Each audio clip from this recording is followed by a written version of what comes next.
Hello, everyone. It's Adam Caplan and Andrew DiCecco, my good friend from InsideTheBirds.com, who's our beat guy there at NovaCare all the time. Andrew, welcome back, my friend.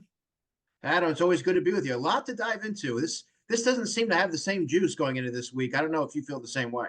Well, here's the thing. It's kind of a weird deal because it's a West Coast game. I know it's a conference game, but the Rams, they're a 500 team. I know they've won 4 out of 5, but they had an awful loss at home 2 weeks ago against Miami. Miami shut them down really badly.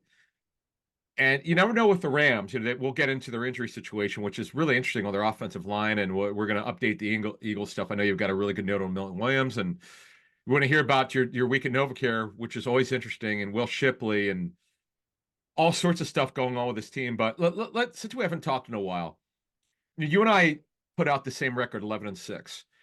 And I remember saying to Jeff after a number of games, I said, "Hey, should I?" Because he yelled at me a couple years ago when I was thinking about switching my record, the record I gave the Eagles, and he goes, "Oh, you can't do that. You got to stick by your guns." I'm like, "All right, I got it. I got you." So, is this team where you thought it would be better? Where you're at with this Eagles team? They're a little better than what I thought, Adam, particularly on the defensive side. Now, I went into the season a little bit more bullish on the defense than some because I saw it come together gradually in the summer during training camp. You saw Sure. the talent there. I don't think anyone could have seen certain players playing the way they are. Zach Bond is playing like a top 5 linebacker in the NFL. Jordan Davis has taken on a pretty nice role in the run defense. The Eagles are actually first in the NFL since week 6 in run defense. They're allowing only 80.7 yards on the ground, which a lot of it stems from Jordan Davis. And then the back end, the rookies. I mean, Quinyon Mitchell and Cooper DeJean. You knew they were going to be good, but not this good, not this early. I don't know that anyone could have foreseen that. Yeah, let's get back to Quinyon Mitchell. So you and I were at the Senior Bowl. Could you go back in your mind what you remember about Quinyon there?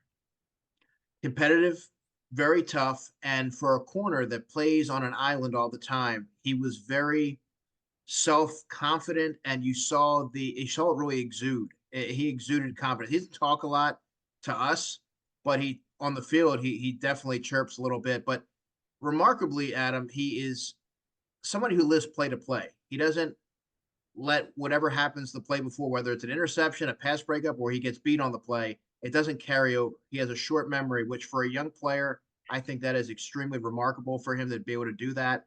And Cooper DeJean as well. They're not afraid of the moment. No moment seems to be too big for these guys.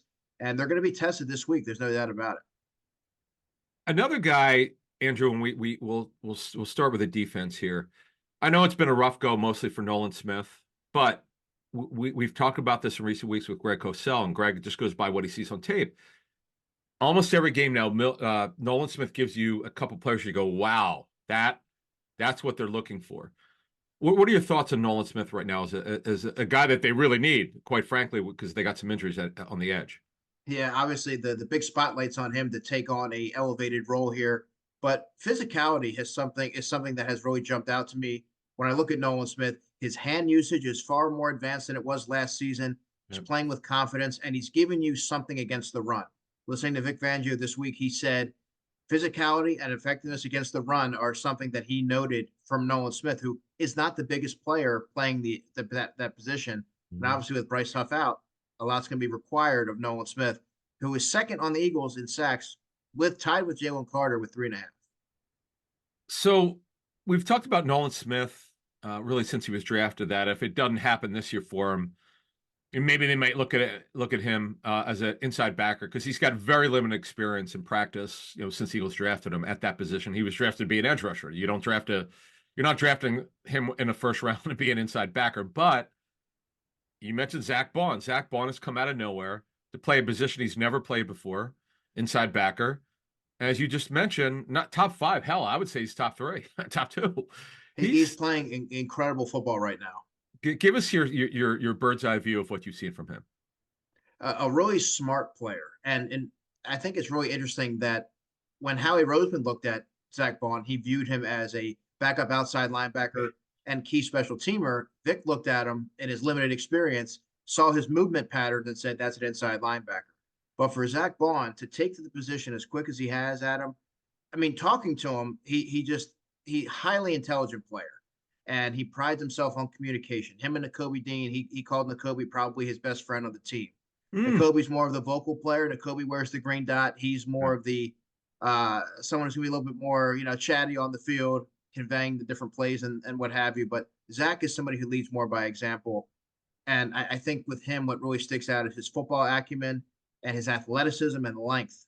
I think all of that translated pretty quickly. And the Eagles now have a linebacker that they're going to probably have to get locked up pretty soon because I don't know that you want him to get away like they did with TJ Edwards a couple years ago. Yeah, and with TJ, that was their decision, as I understand it. They didn't make him an offer, so which it was a mistake. But you fast forward a couple years, now you got Zach Bond, who's again come out of nowhere. Let's go back to training camp. You and I were there a lot. You were there more than I was. Mm-hmm. To close training camp, I know you and I had talked. We were fully expecting Zach Bond to be starting over Devin White, and then they shut everybody down for 2 weeks. But I had heard behind the scenes that it was clearly Bond was going to start. But I didn't have a frame of reference of him because in terms of how good he could be, because in training camp, what we were told was, okay, doesn't make the same mistake twice. It's a nice story. You couldn't think that he'd be a good football player or kind of elite right now, as Greg Cosell said 2 weeks ago, borderline dominant. I mean, so here's the question. And you were born and raised in this area. You know this market really well. You know how the fans have been fed up with their inside backer group, or since Trot left, it's been really their linebacker group as a whole. You know this market. Social media, how fans are up in arms over the problems they've had. Oh yeah. Now they've gotten it, Andrew. They seem to have righted it. This is the best we've seen in I don't know how long. You would probably know better than I if you could go back in your memory. Jeremiah Trotter, Carlos Emmons, I guess. Emmons came over from Pittsburgh as a strong side linebacker. Trot, of course, son who's doing a great job. We hear behind the scenes, but okay, so they're the number one by just general metrics as the number one defense right now. Let's talk about this thing going forward. We know their schedule is going to get harder. What are your expectations the rest of the way for this defense? Well, they have been tested, and I think you can look at the Browns game. Oh, okay, the Giants game. Well, it's just the Giants. Well, then they're able to do it against Joe Burrow, and then they're able to sustain that. The same things that you've been seeing: the linebacker play, the improved linebacker play, the defensive line, Jalen Carter and his dominance at the line of scrimmage, the back end continuing to develop that chemistry. These are tangible things, and the Eagles are carrying that over week to week. So I do believe that they're going to continue to get better as they continue to build on that communication. And they have two big tests coming up, obviously, with the Rams. Matthew Stafford is a veteran quarterback. He can get rid of the football at weird arm angles, so you have to always account for that. And they have two really good receivers. And then, of course, Lamar Jackson waits the week after. But I tell you what, Adam, every single week, this defense continues to check off boxes. That second level is for real. I know that folks may not be, they may think they're dreaming when they watch this linebacker play for the Eagles, but it is absolutely for real. Nakobe Dean's a player that I don't think gets enough league-wide recognition. He's done a tremendous job after a slow start to training camp. So I think that you're seeing all three levels operate with cohesiveness and the coaching. I don't know that the coaching is talked about enough. Look at the development, right? Safeties coach Joe Casper. He's done a wonderful job with Reed Blankenship, CJ Gardner-Johnson. In fact, Reed Blankenship is the primary communicator on the back end. At corner, look at Roy Anderson, the cornerbacks coach. Look what he's done, and Christian Parker, the defensive backs coach, working with the rookies. Having Isaiah Rodgers ready to play. He can step in at a moment's notice. They don't really seem to miss a beat. They look at linebacker, Bobby King. He's done a great job developing both players in Nakobe Dean and Zach Bond. Van Sumeren, Jeremiah Trotter Jr., they're two players that are showing good signs from what I understand. And then on the defensive line, Clint Hurt. You don't see this kind of development. You didn't see it last year. And then I forgot to even mention Jeremiah Washburn, the job that he's done with Nolan Smith and the job that he's done with Jalix Hunt, who many depicted to be a redshirt player going into his rookie season. Well, he's given you some snaps defensively, and he's further ahead than many expected. Let's talk about your week at NovaCare. So today's Friday. This is their last practice. They fly to LA tomorrow.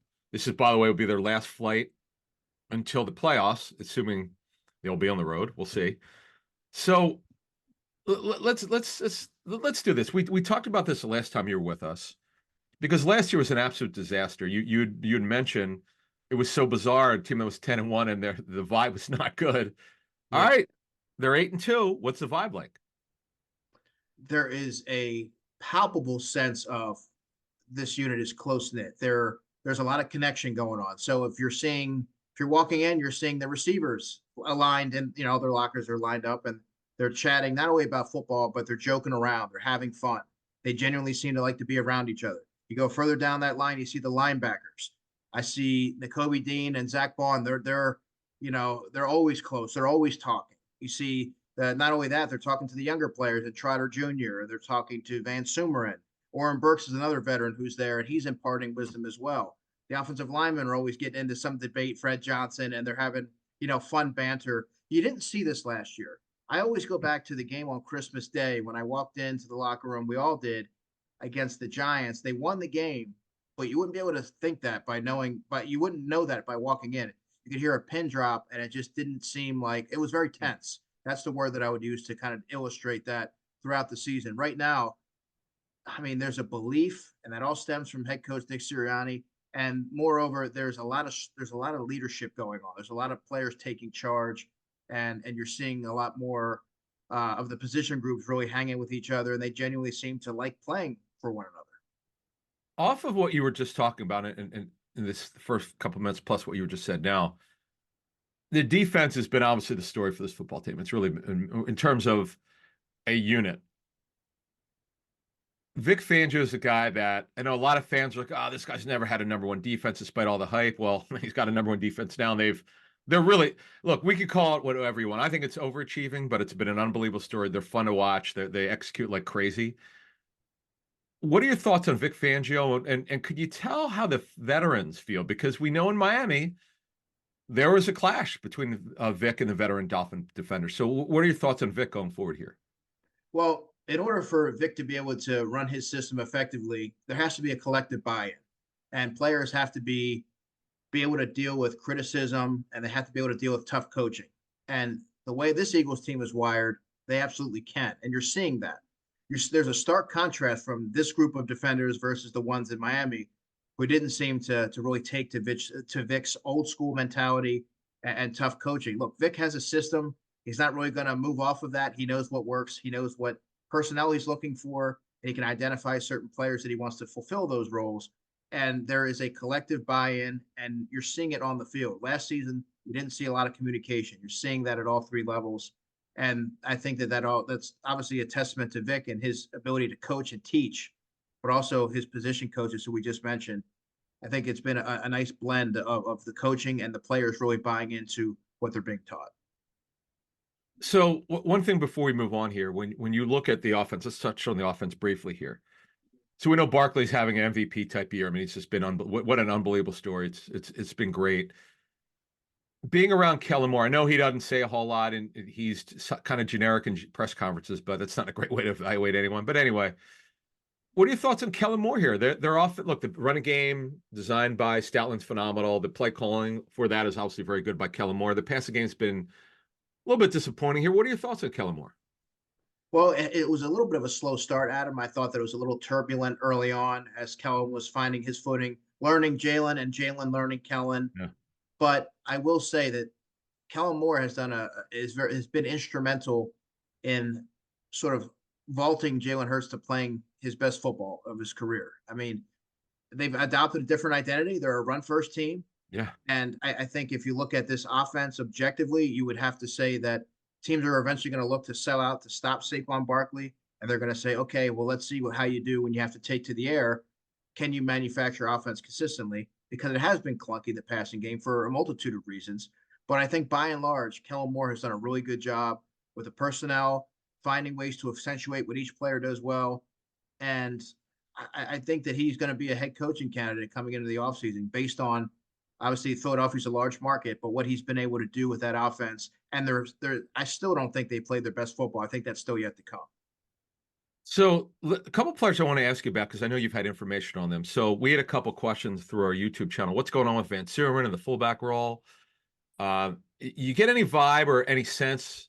Because I thought it was a change up. I never really thought it'd be every week, but What are your thoughts on Van Sumeren's role at fullback? Can we see it again? What do you hear? What do you feel? What's your feeling there with that kind of role? Oh yeah, I would expect to see that again, and it's something that it's an interesting wrinkle to the offense. But Ben is so athletic, and he said that when he was taken to the fullback role, it was like riding a bike. It was like Hmm. it didn't take a lot of acclimation because he's just a natural athlete. So when he's playing fullback, he's able to find the hole, he knows exactly where to be, who to hit, and so doing that it puts a unique stress on defenses because now you have to worry about the added blocker. But they even throw him the ball against the Jags because you have to remember every time he Yeah. has to report eligible at 57, he's not going to fool anybody by lining up as a blocker. And now you have to worry about him as a receiver because he can run some routes. I saw him run a really nice route in training camp where he completely shook the safety with a head fake. So, I mean, I think that that's going to be a role that you're going to see him continue to do. Will it be every week? Maybe not. They might be saving that for down the line in some high leverage moments when you have to where they hit you with something you're not expecting. Right. But yeah, that'll still be part of it. All right. Before we move on and get to the Eagles injury updates, how about an update on Will Shipley in your rookie diary? Yeah, I had a great chat with Will Shipley Wednesday, and this is a player who every time I talk to him, Adam, he always makes sure that he is sort of conveys how grateful he is to be in the NFL, that he doesn't take any day for granted. He's always working on what he can do in his role. He obsesses over his role, whether it be special teams or being a ball carrier, to help the Eagles win the game. He's not worried about stats or accolades. I talked to him about the running back room and how close knit they are. They don't get a chance to do a whole lot outside of the building because he said Saquon's busy, he said Kenny's busy, I'm busy. We're all at different stages of our lives. But when we're here, and he definitely emphasized how critical Saquon Barkley has been to the running back room. His leadership, his ability to lead by example, and show them the way has elevated that room to another level. And I thought that was a primary takeaway. He also mentioned that Tyrion Davis Price, who some may forget is on the practice squad, Hi, David Price. formerly of Yeah. the Niners. Yeah, Yeah. he said that he cracks him up. He said he's one of the funniest guys he's ever met.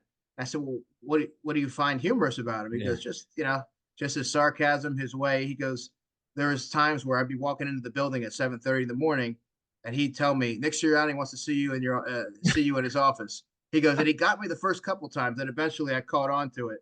He said, but just being around those guys every Wow. day has has been like a breath of fresh air, and he knows that I can't believe I'm 10 games in my career, is what he said. He goes, just hearing you say that, it kind of puts things into perspective. And he's like, we have 7 more games, and that's kind of like half a college season. He's like, but I'm just enjoying the moment and trying to savor the time that I'm getting to play with these guys, not take anything for granted. If I can help somebody along the way, I'm for it. I'm all for it.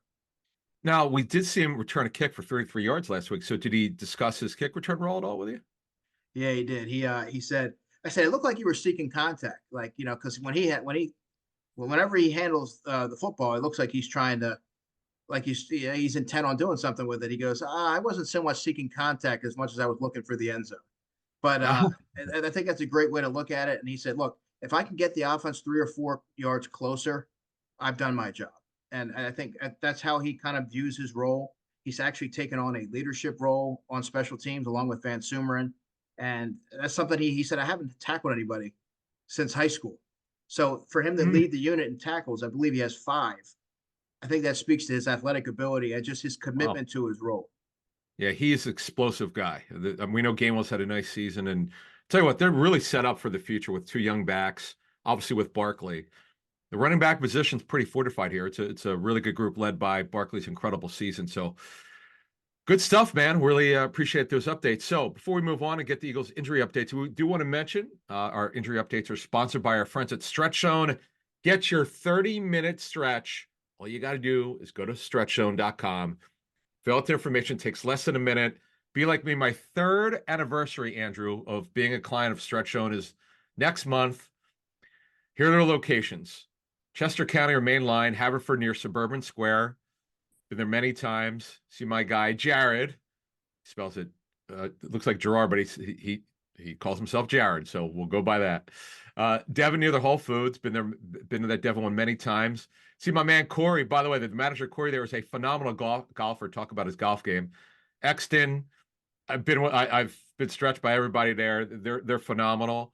In the Whiteland Town Center, near the Exon Square Mall there, South Philly near Graduate Hospital, Montgomery County, Elkins Park, where I grew up in Cheltenham area, off Aldrich Road, Upper Dublin in the promenade at Upper Dublin off 611, Feasterville, Lower Southampton Village, New Jersey, Cherry Hill, on Evesham Road, Mount Laurel and Centerton Square, where Wegmans is, Franklin Lakes on Franklin Ave, Northfield, New Jersey on Tilton Road, Princeton and Nassau Park Pavilion. Sign up for your 30-minute free stretch, just like everybody else. Go to stretchzone.com. By the way, you can get gift certificates there. In fact, I've got a couple gifts I've got on my mind, Andrew, to give the gift of stretching, stretchzone.com. All right, my friend, let's get into the injury updates. Yep. Hurts finally is on the injury report. Not that we wanted him to be, but the ankle now, which he's been dealing with.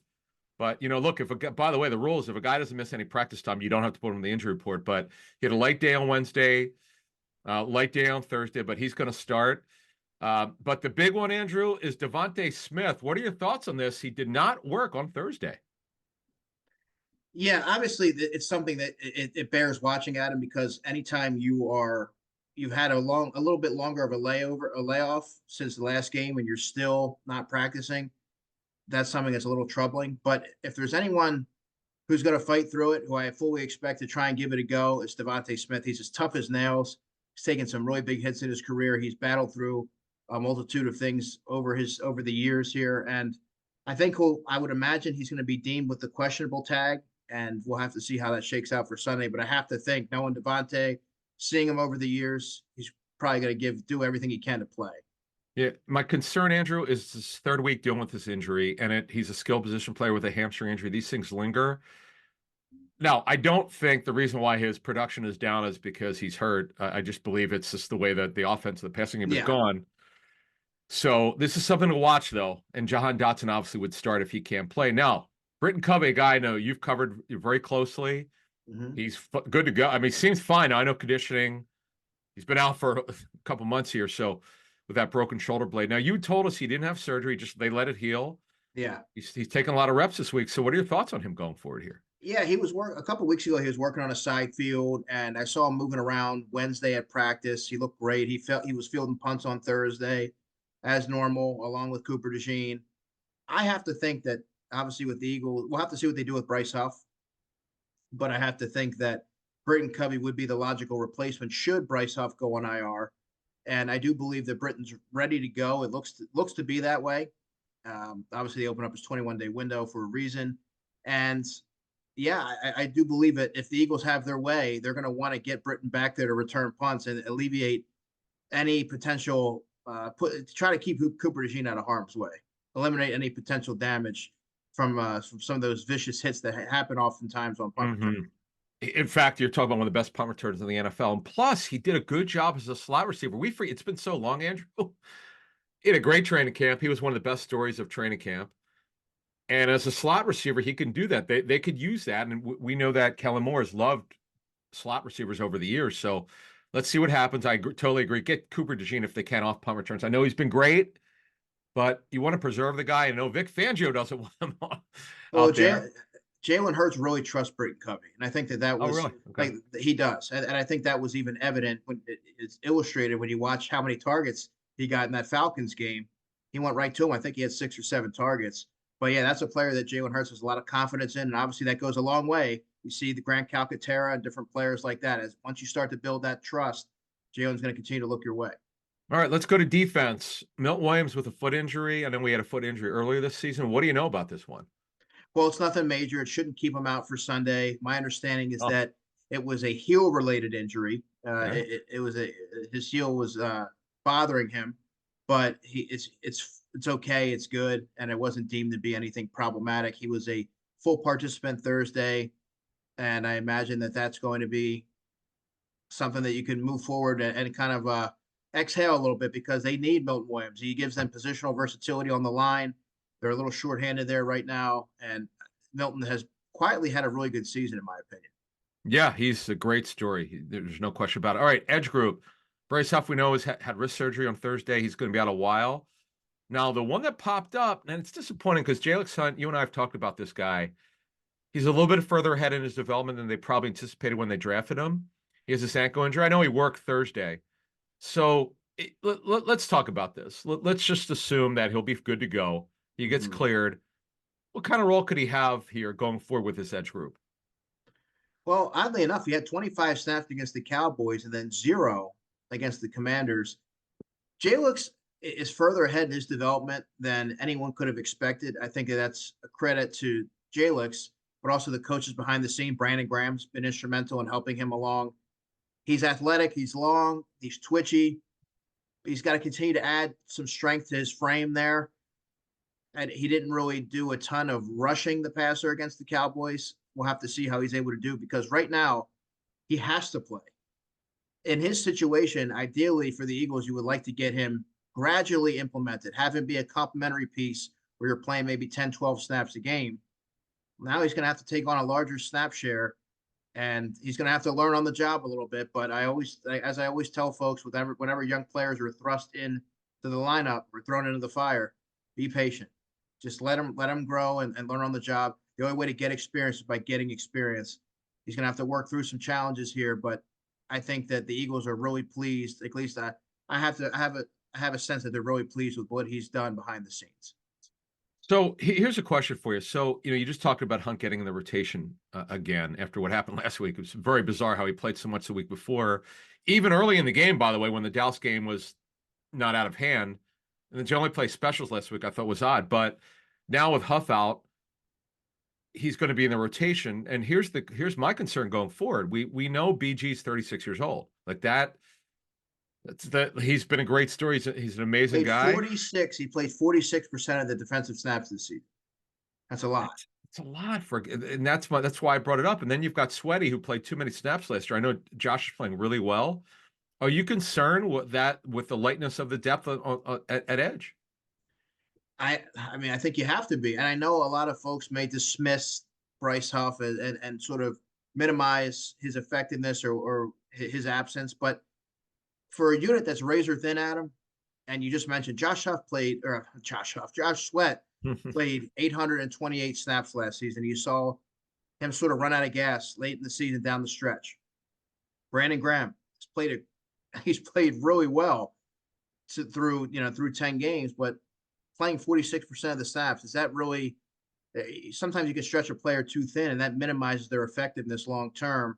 Nolan Smith to me is the big player to keep an eye on here. I think that he is going to be asked to take on the bulk of the workload, but Jalen Hunt as well. I think Jalen Hunt's going to have to play, 18 to 25 snaps to kind of atone for the loss there. But that Bryce Huff loss is a little bit more critical than some are giving it credit for.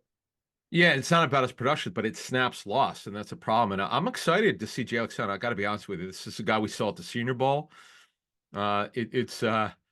It's one of these situations where Jeff and I knew there were teams that were really high on him. The Eagles beat them to the punch in the third round, and now he's going to have to play. So we'll see what happens. Then finally, Nakobe Dean with a groin injury. He had it last week. He took all of the normal reps on Thursday. He's ready to go. So that's it for the Eagles injury report. Now, after this quick break, we're going to go over the Rams stuff because they've got a whole bunch of issues going on with their offensive line, which we'll update. But first, let's hear from our friends at Sky Motor Cars. Sky Motor Cars in Westchester is a different sort of dealership. All it takes is one look at their Highline pre-owned vehicles that people over the country want and need. Owner Brett Schulter makes sure you don't spend a dime of your money before you purchase the car. Sky Motor Cars allows you to make all the decisions regarding your next vehicle. At Sky Motor Cars, you never have to spend more than necessary.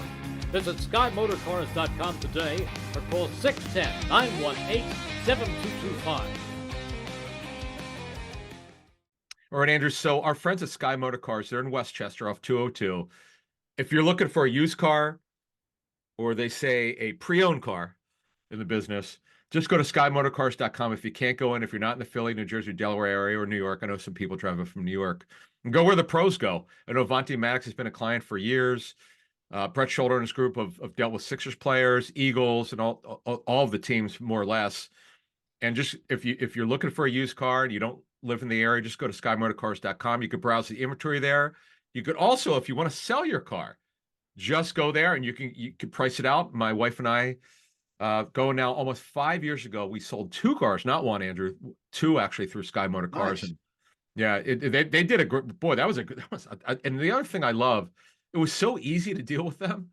If you go to cars.com or read any reviews, they're basically 5 stars. They're just great customer service. SkyMotorCars.com for more. All right, Andrew, let's get to the Rams injury update. So it's really all about their offensive line. They have not started their projected unit of 5 starting offensive linemen. They've never had all that for one full game. They've never had it. Lark Jackson, their left tackle, was suspended for 2 games to start the season. He's certainly back and he's starting. Rob Havenstein's had this lingering ankle injury. He's been in out of the lineup. Kevin Dotson's the only guy at right guard to start all the games. Now, he's got an illness. They do expect him to start. We're going to talk more about this with Greg Cosell on the pregame show, but they've been, because of Jonah Jackson's injury and he had been on IR, they've been going with the kid Limmer, who's a draft pick. They've kind of shuffled. Oh, Bo Limmer from Arkansas, right? Yep, Bo Limmer, exactly, number 50. What do you know about him? I liked him coming out of the draft, and I was in contact with people close to him, and he moves pretty well. He's athletic and versatile. So, other than that, I mean, I know that he was somebody that was sort of a riser through that process. Yeah, so the Rams situation, it's like they just can't seem to start the same 5 every week. It's been hard to do that. But Joe Noteboom, who's a veteran, he's played left or right tackle. He's been hurt. Steve Avila, the left guard, is really good in the second year.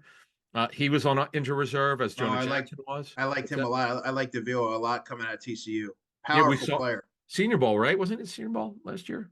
Yeah, I believe so. He's just a powerful mauler in the run game, especially. And they had a kid, Dedich, who was an undrafted free agent, started guard. And you mentioned Bo Limmer, and Jeff and I were laughing. They sign Dylan McMahon off the Eagles practice squad, but he basically never dresses. He's inactive every week. I guess they like him. That's why they sign him off there. But they don't even get him any snaps, and they don't, even with all their injuries. Now, you and I know this because we used to joke how small he was at training camp.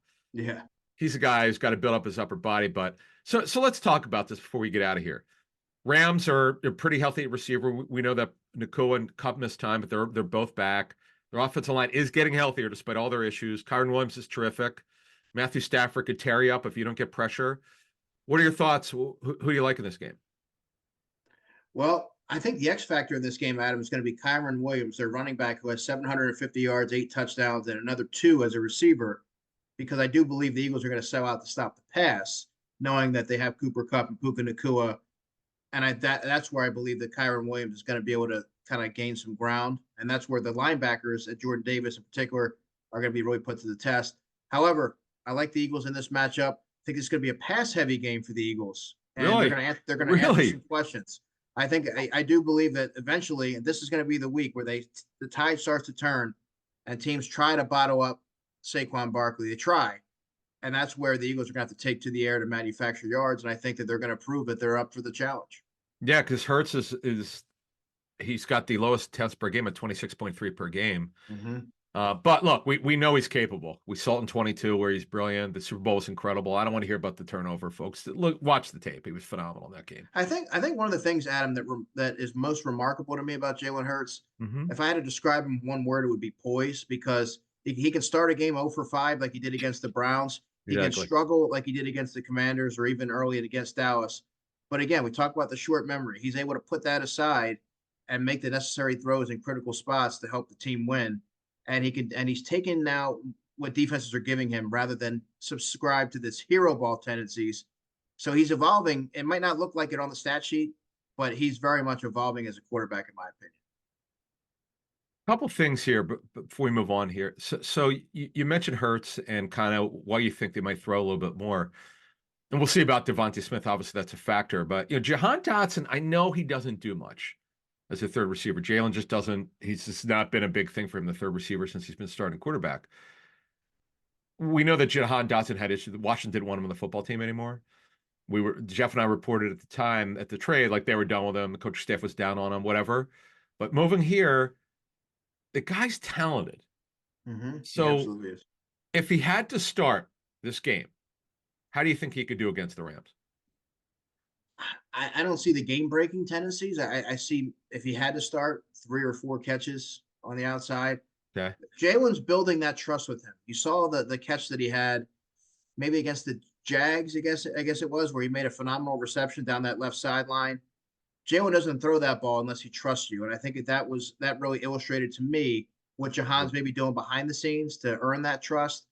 He's not going to get peppered with targets typically, but I think in that circumstance that you just outlined, Adam, I think that Jalen will look his way with confidence. But I would still say only 3 or 4 receptions.